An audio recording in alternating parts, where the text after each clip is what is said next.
J'ai vu le film qui déçoit tout le monde ces jours-ci, Joker Folie à 2, et je te donne mes impressions. Joker Folie à 2, c'est la suite du drame psychologique sorti il y a 5 ans qui a remporté 2 Oscars et qui, en 2019, a été mon film préféré de l'année. C'est encore une fois réalisé par Todd Phillips, qui avait aussi réalisé War Dogs en 2016. Ça met en vedette Joaquin Phoenix, qu'on a vu récemment dans Beau is Afraid et Napoleon, et aussi Lady Gaga, qu'on a pu voir dans American Horror Story Hotel, House of Gucci et bien sûr A Star is Born. Dans cette suite, Arthur Fleck est détenu à la prison d'Arkham pour avoir tué 5 personnes en 4 semaines. Il prépare son procès et son évaluation psychologique avec son avocate et au même moment, il rencontre Lee Quinzel, une jeune femme pyromane de laquelle il tombe amoureux. En partant, l'intro animée pour moi était inutile, mais toute la campagne marketing, les extraits, les visuels étaient impeccables et donnaient vraiment le goût d'aller voir le film. Mes attentes étaient hautes. On commence avec les points positifs. Visuellement, c'est superbe. La direction photo est très réussie, le son aussi. Joaquin Phoenix est encore une fois excellent avec son corps tout amaigri.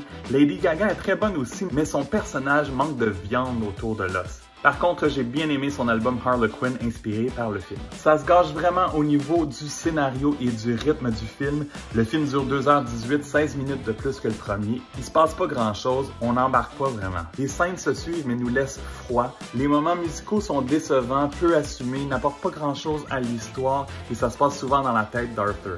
On qualifie déjà Joker Folie à 2 de la plus grande déception au cinéma en 2024 et je suis malheureusement d'accord. Pour le premier film, j'avais donné 4 étoiles et demie sur 5, ce qui est très rare. Et pour celui-ci, je donne 2 étoiles et demie sur 5. Ouais, c'est une drop.